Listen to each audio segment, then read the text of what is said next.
नमस्कार विद्यार्थी मित्रांनो, स्पॉटलाइट करंट इव्हेंट अनालिसिस मध्ये तुमचं सर्वांचं स्वागत आहे। आज आपण बघणार आहोत काय बऱ्याच विद्यार्थ्यांचा डायलेमा हा आहे की यूपीएससी प्रिलिम्स करत असताना एमपीएससी मेन्सला कसं टॅकल करणार, किंवा एमपीएससी मेन्स करणारे किंवा कोर जो एमपीएससीचा स्टार्ट आहे त्याच्यातल्या काही लोकांना यूपीएससी सुद्धा करायची आहे। मग अशा वेळेस हे दोघं कसं टॅकल करायचं, कारण आता ह्या परीक्षा ओव्हरलॅप होत आहे।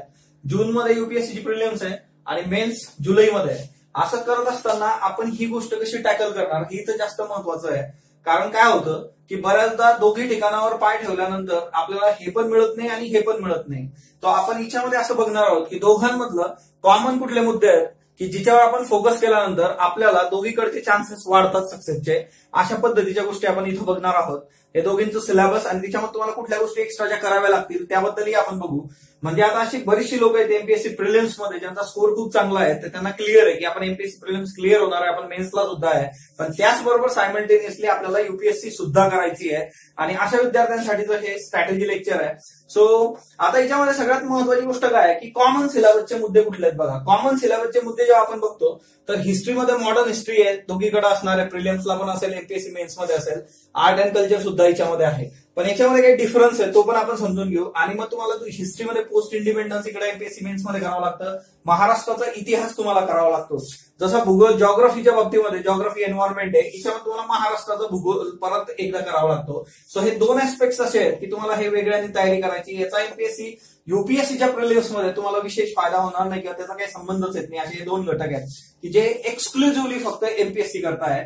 आणि जसं आपण प्रिलिम्स मध्ये बघतो तर प्रिलिम्स मध्ये याच्यावर विशेष एवढा फोकस नसतो, पण एमपीएससीच्या मेन्स मध्ये याच्यावर खूप चांगला फोकस दिला जातो आणि याच्यावर प्रश्न विचारण्याचे चान्सेस खूप जास्त असतात।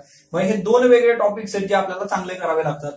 पॉलिटी लक्ष्मीकांत आपण करतो की जे काही तुम्ही पुस्तक करत असाल पॉलिटीच्या बाबतीमध्ये, तर ती एक महत्वाची बाजू आहे की पॉलिटीचा यूपीएससी प्रिलिम्स मधलाही जो काही भाग आहे तो खूप महत्वाचा आहे।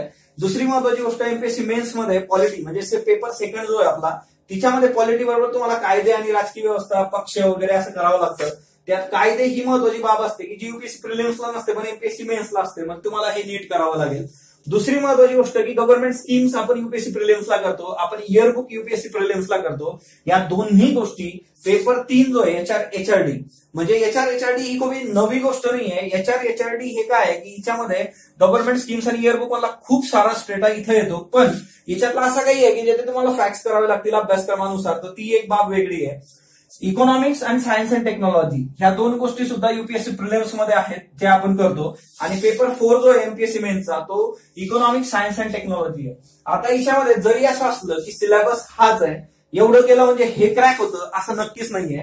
कारण या दोघी परीक्षांचा जो म्हणजे फ्रेमवर्क आहे, प्रश्न कशा पद्धतीने विचारले जातात त्याच्यामध्ये खूप जमीन आसमानचं अंतर आहे। म्हणजे फॉर एक्झाम्पल आपण जर बघितलं की कन्सेप्ट बेस्ड प्रश्न यूपीएससी मध्ये विचारले जाण्याचे चान्सेस आहे। 2018चा पेपर तुम्ही बघा, तिच्यात एक कन्सेप्ट विचारला कन्झर्वेशन ऍग्रिकल्चर कन्सिस्ट ऑफ, म्हणजे ही एक संकल्पना आहे, तिच्यात काय येतं किंवा त्याचा नेमका कोर अर्थ काय होतो हे विचारलं जातं।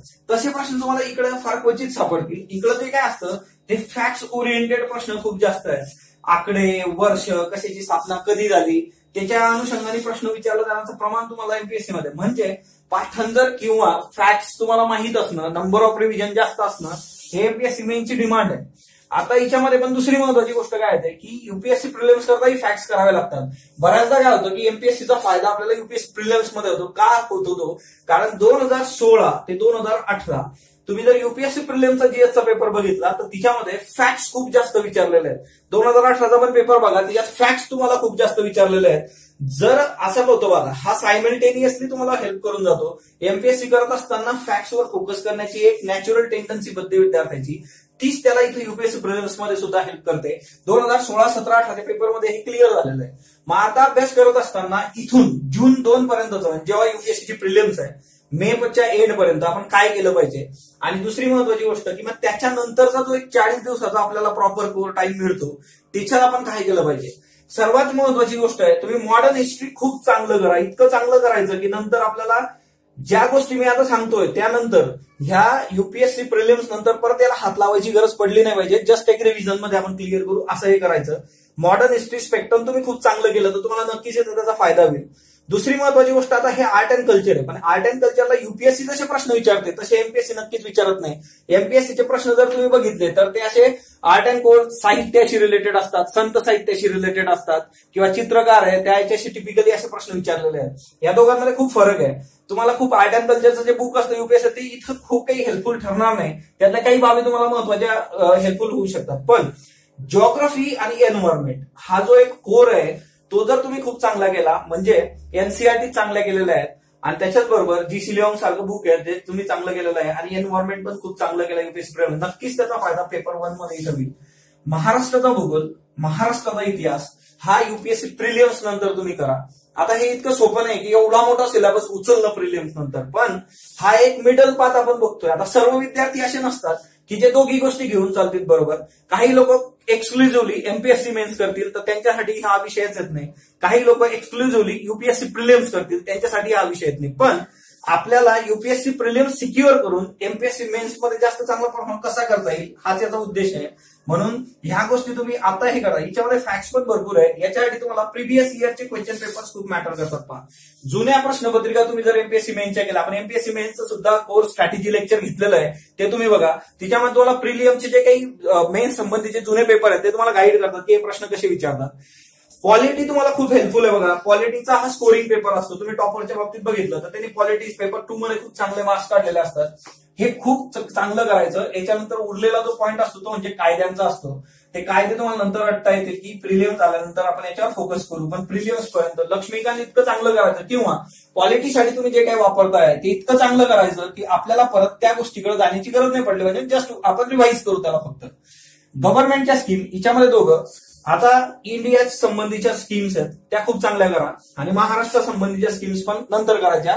प्रिलियमसाठी तुम्ही केल्याच असतील. आपण याच्याआधी स्पॉटलाइट वर्कशॉप पण घेतलं होतं. ते व्हिडिओ जरी तुम्ही बघितले तर तुम्हाला क्लिअर होईल. पहिल्याच व्हिडिओला सुरुवातीला महाराष्ट्राच्या स्कीम्स आहेत त्या महाराष्ट्राच्या स्कीम्स करा. रेग्युलर स्कीम तुम्ही जर केल्या तर तुम्हाला हेल्पफुल ठरतं. इंडिया इयरबुक तुम्ही जर केलं तर ते ऑब्व्हियसली इथं खूप हेल्पफुल आहे एचआरडी करता. ज्या लोकांनी इंडिया इयरबुकची खूप पारायणं केलेली आहेत त्यांना एचआरडी वर नक्की त्याचा फायदा झालेला आहे. सो इंडिया इयरबुक अजून आलेलं नाही बघा, 2019 इंडिया इयरबुक. ते आल्यानंतर आपण बघूया ते इंडिया इयरबुकचे महत्वाचे इश्यूज. पण जे काही आहे जुने आहे ते तुम्ही वाचू शकता किंवा नवीन आल्यानंतर त्याला स्कॅन करू शकता. ते तुम्हाला इथं हेल्पफुल ठरणार आहे. ह्या गोष्टी इतक्या कोर करायच्या की याच्यातला एकही प्रश्न आपला इथला चुकता कामा नये. तसं बघितलं एचआरडी मध्ये तुम्हाला बऱ्याचशा गोष्टी कराव्या लागतील नव्याने. फॅक्ट्स पाठ करावे लागतील, वेगवेगळ्या संस्था आहेत, वेगवेगळ्या कमिट्या आहेत, एज्युकेशन संबंधीच्या आहेत, ते तुम्हाला कराव्याच लागतील, त्याची शिफारसी वगैरे. पण हे सगळं जे काय असणार आहे ते आफ्टर 2 जून तुम्हाला करावं लागेल. तोपर्यंत तो कसलाही विचार करायचा नाही युपीएससी प्रिलिम्स नंतर. Economics and science and technology. Economics आपण जे करतो युपीएससी साठी ते मोस्ट प्रोबेबली जे असतं ते करंट बेस्ड आणि दुसरी महत्वाची गोष्ट असते तिच्यामध्ये कन्सेप्ट बेस्ड असतं. तसं इकॉनॉमिक्स इथं विचारले जाण्याचे चान्सेस फार कमी असतात. कन्सेप्ट बेस्ड इकॉनॉमिक्स आणि करंट बेसिक्स आहे. एक तुम्हाला थोडा फायदा करंटचा इथं होऊ शकतो की करंट बेस्ड बेसिकवर प्रश्न गेला आहे, पण याच्यातलं कोर इकॉनॉमिक्स तुम्हाला करणं फार आवश्यक असतं. त्याच्याकरता महाराष्ट्राची आर्थिक पाहणी, भारताची आर्थिक पाहणी, त्याच्यानंतर जी बेसिक पुस्तकं असतात, तुम्ही कोळंबे किंवा कुठलंही पुस्तक वाचताय त्यातले जे फॅक्ट्स आहेत, फॉर एक्झाम्पल सरकारची स्थापना कधी झाली वगैरे वगैरे, त्याच्या कमिट्या आहेत, त्याच्या शिफारसी, असं ते सेकंदर प्रकरण आहे. त्याच्यानंतर तुम्हाला जर युपीएससी प्रिलिमचे इकॉनॉमिक्स, सायन्स अँड टेक्नॉलॉजी हे खूप लेंथी प्रश्न नसतात तर इकडे तुम्हाला खूप लेंथी प्रश्न बघायला मिळतील. पण इकॉनॉमिक्सचे बेसिक कन्सेप्ट, सायन्स अँड टेक्नॉलॉजीचे बेसिक कन्सेप्ट हे जर तुम्ही युपीएससी प्रिलिमसाठी खूप चांगले केले तर नक्कीच ते तुम्हाला इथं हेल्पफुल ठरतात. दुसरी महत्वाची गोष्ट अशी आहे की हा जो सगळा प्रकार आहे याच्यामध्ये तुम्हाला काही गोष्टी खूप परत रिवाइज कराव्या लागतील आणि त्याच्यातला एक महत्वाची कोर गोष्ट राहते ती म्हणजे लँग्वेज पेपर, मराठी आणि इंग्रजी. मराठी इंग्रजीचे पेपर आहे. जर युपीएससीचं कॅन्डिडेट असलं, रायटिंग प्रॅक्टिस केलेली असली तर रायटिंगच्या पेपरसाठी विशेष काही कष्ट घ्यावे लागणार नाही जास्तीचे. पण मराठी इंग्रजीचं जे ग्रामर आहे, व्याकरण आहे, त्या व्याकरणासाठी आपल्याला काम करावं लागेल. मग याच्यात तुम्ही असं करू शकता की युपीएससी प्रिलिमचा अभ्यास करत असताना तुम्हाला तेच वाचून बोर झालं तर तुम्ही एखादी तास वगैरे त्याला दिला, 2 तास दिले तर ते तुम्हाला थोडंसं टॅकल करता येईल. कारण जर एवढंच सगळं केलं आणि फक्त मग सगळा जर स्टॅटा आपण युपीएससी प्रिलिम्स नंतर ठेवला तर तेवढं उचलणं शक्य नाहीये. बघा, आपण रजनीकांत नाहीये, आपण माणूस आहे आणि त्याच्यामुळे ते इतकं सोपं नाहीये. त्याच्याकरता तुम्हाला जर असं करायचं आहे की तुम्हाला हे आपलं सिक्युअर आहेच हे पण कळायचं तर तुम्हाला 1 दिवसातले 2 तास तरी एमपीएससी मेन्स करता द्यावे लागतील, जिच्यात तुम्ही ग्रामर पाठ करू शकता किंवा हिच्यातलं तुम्हाला असं वाटतं की कोर हिच्यातलं मला ह्या गोष्टी करायच्या आहेत. जसं आपण बघितलं होतं की भूगोलावर फोकस पाहिजे आपला, मग ते भूगोल सिलेबसनुसार वाचणं, त्याचे फॅक्ट्स पाठ करणं अशा गोष्टी तुम्ही करू शकता. सो एक महत्वाची गोष्ट लक्षात घ्या, दोन्ही दगडांवर पाय ठेवून खूप काही चांगले रिझल्ट येण्याच्या अपेक्षा करणं फार म्हणजे इतकं सोपं नसतं. पण काही असे कॅन्डिडेट सक्सेसफुल कॅन्डिडेट त्यांनी सायमल्टेनियसली युपीएससीतून आणि एमपीएससीतून एकाच वर्षी पोस्ट काढलेली आहे. असे पण काही लोक आहेत. कुठलीही गोष्ट अशक्यप्राय नाहीये. आपण त्या पद्धतीने प्लॅन करणं फार गरजेचं आहे. हे असंच केलं पाहिजे असं काही नाहीये. तुम्ही तुमच्या पद्धतीने थोडीफार फ्लेक्झिबिलिटी आणू शकता, घटक इकडून तिकडे करू शकता. पण एक गोष्ट लक्षात ठेवा की कोर गोष्ट तीच आहे. ती कोर गोष्ट सोडून बाकीच्या गोष्टी थोड्याफार बदलतात, तिच्यावर आपण फोकस करणं गरजेचं आहे. आणि त्याच पद्धतीने अशा स्ट्रॅटेजीने आपल्याला तिथं फायदा होऊ शकतो. सो याच पद्धतीने आपण युपीएससी प्रिलियम संबंधीचं अनालिसिस वगैरे सर्व बघणार आहे येत्या काळामध्ये. स्पॉटलाइट्सला जो काही तुम्ही प्रतिसाद देत आहात त्याबद्दल मी आपला आभारी आहे. बऱ्याच विद्यार्थ्यांचं हे म्हणणं होतं की अशा पद्धतीने आम्हाला तुम्ही थोडं गाईड करा ह्या विषयांमध्ये. सो आपण हे लेक्चर घेतलेलं आहे. स्पॉटलाइटला लाईक करा, शेअर करा, सबस्क्राईब करा. जर तुमचे काही सजेशन असतील ते नक्की कमेंट बॉक्समध्ये नोंदवा. धन्यवाद विद्यार्थी मित्रांनो.